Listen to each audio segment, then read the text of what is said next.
But let's start with the Browns quarterback talk. We were going to do what we anticipated the next twists and turns being in this battle over the next 5 weeks without any actual on-field participation from either of the two guys in an official team capacity. But before we dive into what we think the twists and turns will be and how we all see this not playing out when it's all said and done, but how we see this progressing over the next couple of weeks, Ochocinco was on Shannon Sharp's Nightcap podcast last night and dropped a tidbit of information that you can take with a grain of salt if you want, but we know Ochocinco talks to some of the guys on the team. And this is what Ochocinco had to say about the current state of the Browns quarterback battle.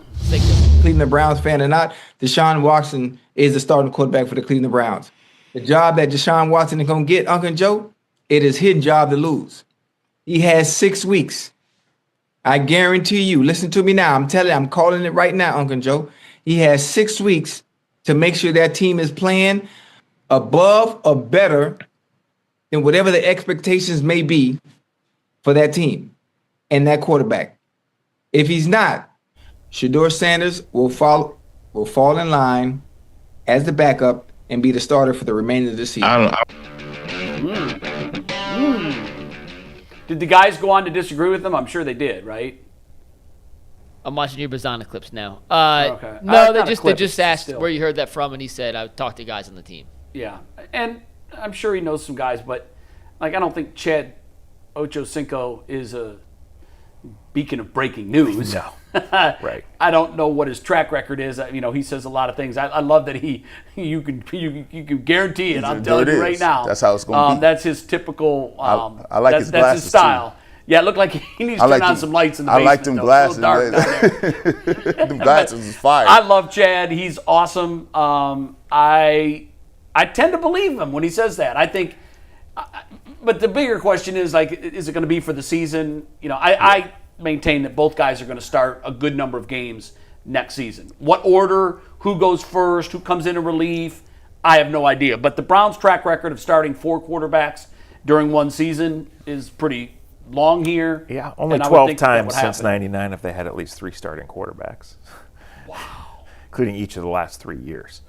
What he said there, Jay, checks out from what other people were saying since early in the offseason, and it checks out from what the beginning of the offseason program looked like. It did look different at the end of the offseason program. I think there was a more confident Shedeur Sanders, and I do think it's neck and neck right now.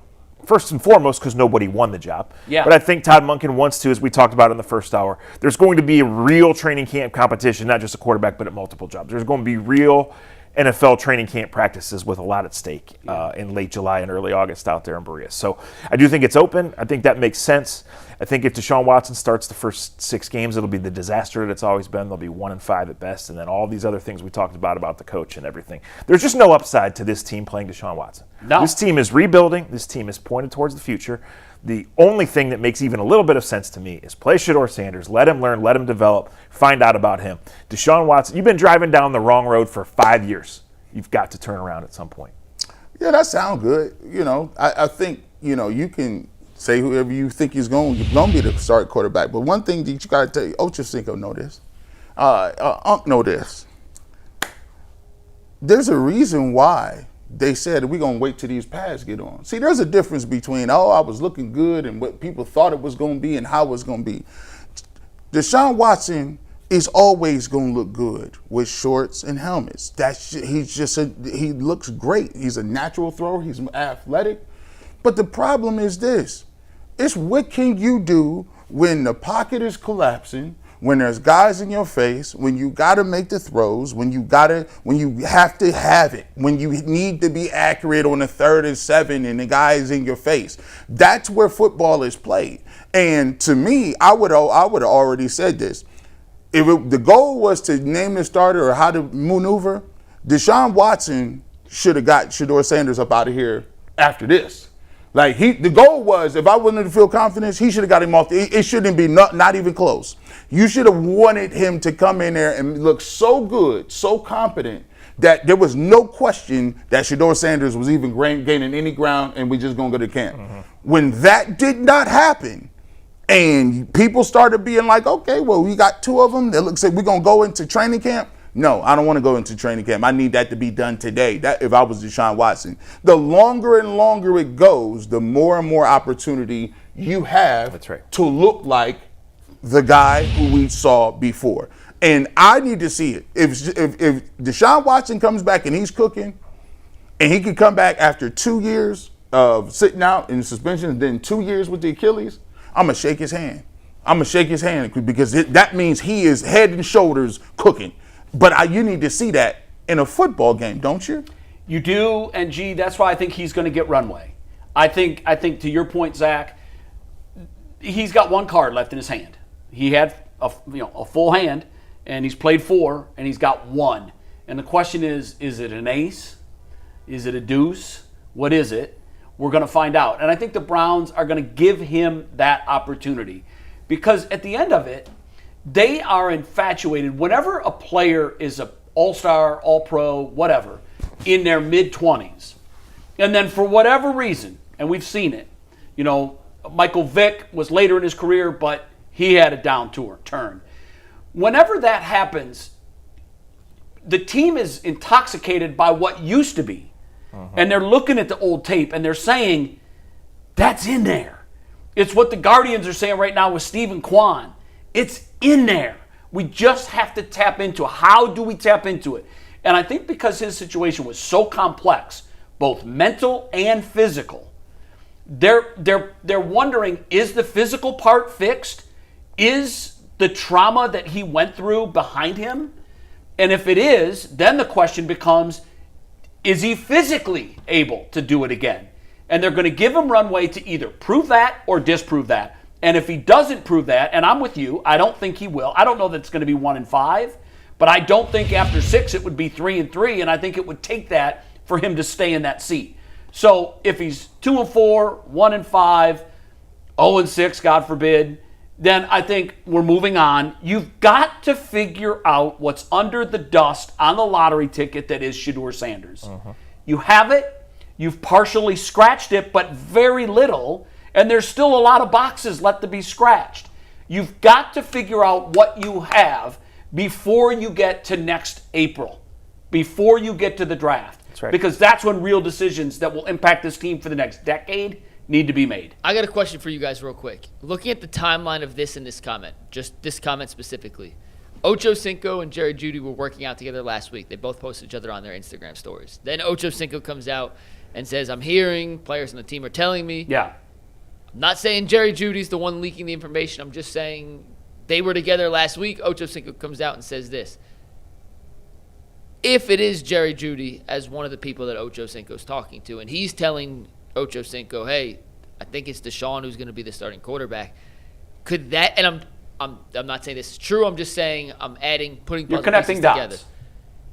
Could that mean that Jerry Judy's preparing for Deshaun to be the starter, meaning he has some sort of inside information? Or Mike, he's just going off this. I caught passes from both. I ran routes for both. As a receiver, after working out, I know it's a little sample size, but you get a sense pretty quickly which quarterback is delivering the ball on time and where it needs to be. And it's just probably his perspective. It's not Coach Monken, and I doubt Todd Monken has told anybody yet what the decision is. I don't think he has to make it yet, and he probably won't until, I would think, the first or second week of training camp, right? Probably the third. Oh, the third, late? That's when they scrimmage the Bills. Okay. Yeah. So did you wait till after that? 'Cause that will tell you. I think he has to, because I think in the prior joint practices where we've seen Deshaun Watson, we've seen the player he is now, and he's no longer a good NFL player. Yeah. So what you said about the thought process and the wanting one more chance is exactly right.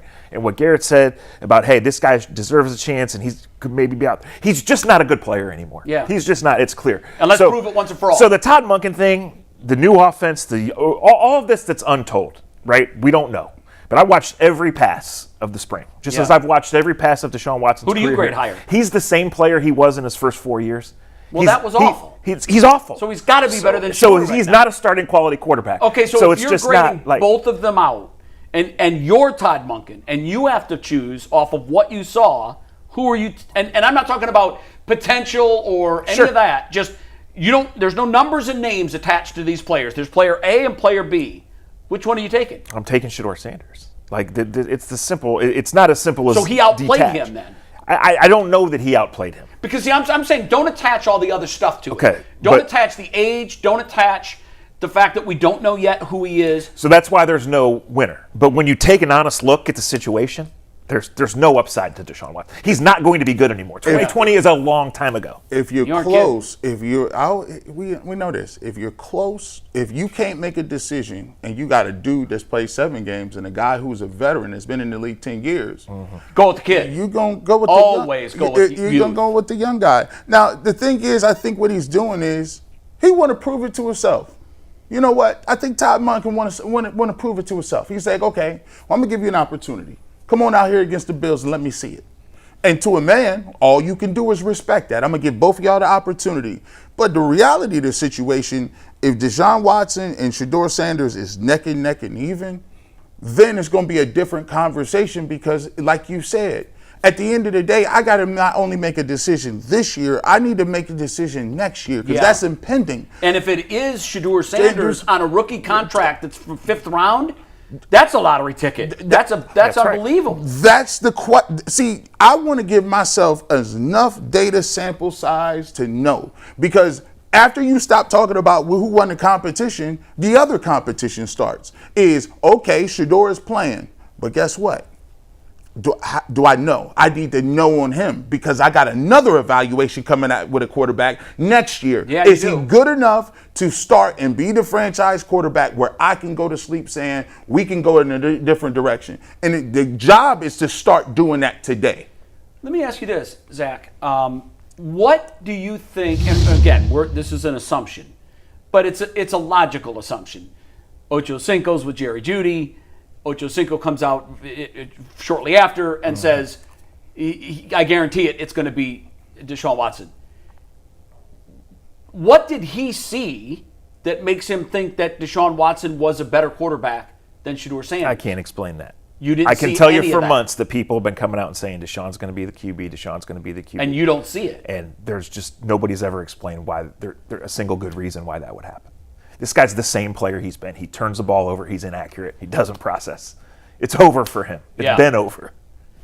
So I mean, done. Okay, then Yeah. if Shedeur is the guy, what you saw from Shedeur, you said you thought he made strides later in camp. Yeah, I saw a much more confident player. When Shedeur is humming in practice, you can tell in his body language. I've seen enough to know that. Yeah. And 2 of the last 3 days or times over the last 2 weeks, you saw that. Now, I talked to some people that were there that definitively said neither guy won it. Well, that's right. I can't say that Shedeur definitively outplayed him, which is a problem because Deshaun Watson's just not good If anymore. you're saying Deshaun is done and not a good football player, then I would think that, granted, if all things are equal, you would go with the youth because, Sure. But I also do want the best player at quarterback on the roster to start. That's the whole thing. You want to win games, and so does the head coach. Games. Does the front office want to? That is the big question, Zach. And if we talk ourselves into this circle, and it always comes back to, well, if you've got 2 bad options at quarterback, front office might be smiling. And we might have that. We might have that. But I think Shedeur has enough upside. Do you agree and that enough we're going to of a see a chance. significant amount of both as a starting quarterback? I think By history. significant, I would say at least 5 games. Well, I think history says that. I don't have enough of a feel on it right now because I'm not sure exactly how it's going to go. Right. But if Shedeur is ascending and Deshaun is the player that he's been, then it's over. How did the rookie look from Arkansas? He never got a single competitive rep outside of rookie minicamp. Nothing. He's So not you ready. Yeah. There's no plans for Taylor Green will play at running back or in a short yardage situation before he ever plays it down of quarterback. For the Jay, Browns. let me give you we watch politics. We watch it. And we kind of like to say we study it a little bit because I like the strategy. There's a reason why they have primaries, right? Yeah. Primaries are there. The runoffs. Let's figure out. Because it gives your base some sort of evidence. Hey, we put all of our candidates for our party right up here. They debated each other. And then you coalesce behind one. And then you get behind one. It doesn't turn out too well when you don't have primaries because people don't believe that they have a voice in it. If you just choose your quarterback and you just say, okay, guys, this is the guy. These preseason games in the offseason, it's the primary. The best way to know that you ain't getting it done is to go to Iowa and fail. If you leave Iowa and you're sixth, all of a sudden the donors say, "Hey, listen, it was great, it was nice, we liked you." Maybe in 4 years you might be the guy or gal. That's why The primary is coming up. The Buffalo Bills will be coming to town. And there's nothing more big than seeing what your guys do against another team that is not reading off cards. We're going to see what you're going to do in these primaries. And they're all fighting for jobs. And they all look for jobs. If they hurt you. And then whoever looks better at that point in time, it's very easy to say, well, you know what? We had the primary. So here's the layout of that, right? The first 4 to 6 days of camp are just acclimation, the reps are going to be split. Then the second week, now you're into camp, you're going at it, and that leads up to the first preseason game. Yeah. And however that's handled, we'll see. But then the third week is the second preseason game, That's and that's Super when the Bills Tuesday. are coming in. Yeah. So that's going to be the 3 stages of it. And they're all going to count, but we have every reason to believe that in the first one, it'll be just what we saw. It'll be a division of reps. It'll be who's sharpened up, who's shown confidence. And now we're into the competitive stuff. Now we're going to see with a semi-live pass rush, with the whole offense installed in a red zone period, 11 on 11. Yeah. You see very little glimpses of that in the spring. And then the Bills come in, and that's Your where eyes are telling you Shedeur, but we're still hearing these whispers that it's Deshaun. Mm-hmm. Do you want to go out right now and say it is going to be, not definitively, but if you had to forge a guess here, would you, on opening day, the starter for the Cleveland Browns is going to be? Yeah, it's hard to say definitively, but to me, there's just so many more reasons that it should be and will be Shedeur Sanders than the other way around. Yeah. Oh, why would you even? You ain't got to ask me. Listen. No, here's the thing. No, I'm not asking you who you want. No, I'm it's saying, close. Who do you think it will end up being? It's close. What I listen to is I keep listening to the quarterback coach, the head coach talk about the progression. And when you're talking about the progression, it seems like they're saying, okay, if he gets to this threshold, if he gets to this particular point, I feel more comfortable saying, okay, let's roll with him to start. Now, Deshaun Watson has to clearly outplay him for him to be the starter. Could it happen? Sure. But I think that if the closer and closer it gets, the more reps, if Shedeur's track record continues to get better and he continues to get rid of the ball quicker, continues to see the field better, I think that they'll put him out there the first game. I think I do believe that Chad is onto something. I think the intel he's getting is probably pretty good. It's coming from people that are probably more informed, clearly more informed than me, and have much more information on the situation, and they're passing that off. Maybe he's even hearing it from multiple players. I don't know. But I'll present a scenario that I think is maybe the best case scenario for the Browns. Deshaun gets 3 or 4 games and does not look well. Doesn't look good. And kind of the way Baker Mayfield had the baton handed to him kind of by accident. And I'm not saying that, Shedeur's already got a body of work under it, but, it was hit and miss. If they were to bring Shedeur Sanders into a game at halftime that Deshaun is clearly struggling and it's not working, and a lot of times that second quarterback is the most popular guy in the stadium, Sure is. and a lot of times just his presence in the huddle, getting down on one knee and looking up at everybody, play calling, go. Sometimes something magical happens. Dust is, we saw it with Baker against the Jets. Saw it with Joe Flacco. The best case scenario, but we knew Joe could do it. The best case scenario in my mind is they give Deshaun his final runway, and he doesn't get the plane off the ground, and that ship has sailed. Maybe even at that time they just push him aside. He is out of the conversation. He's done. Then they bring Shedeur in. He lights a fire, looks good coming in. I think it's better for him because the fans at that point are disgusted with. It'd be better if it happened at a home game where the crowd could rally behind him like they did Baker. And that could be a very good scenario. I wouldn't mind it if that played out. And then they just said, okay, Shedeur, the keys are yours. You got 13 games to get us to the closing line. Are we drafting a quarterback in April or not? Go tell us. It'd just be a waste of time with any game, any snap that Deshaun plays. Boy, you are really And harsh. do you want to really have your first-year head coach be 0-2 in Game 3 and his quarterback's getting don't. booed in his first home game? I as a don't, head but coach? listen, he could easily be 0-2 with Shedeur starting. Too. Sure, I mean, sure, but I'm just saying, so- this plane sunk. Deshaun Watson sunk it, and he's the same player. And this team is looking forward. This Then team's tough. trying to rebuild the plane. get rid of him. Well, they can't. I know he they can't. has- Could they send him home and pay him? There's layers to that. Yeah. Probably. Players Association probably wouldn't like Yeah. that.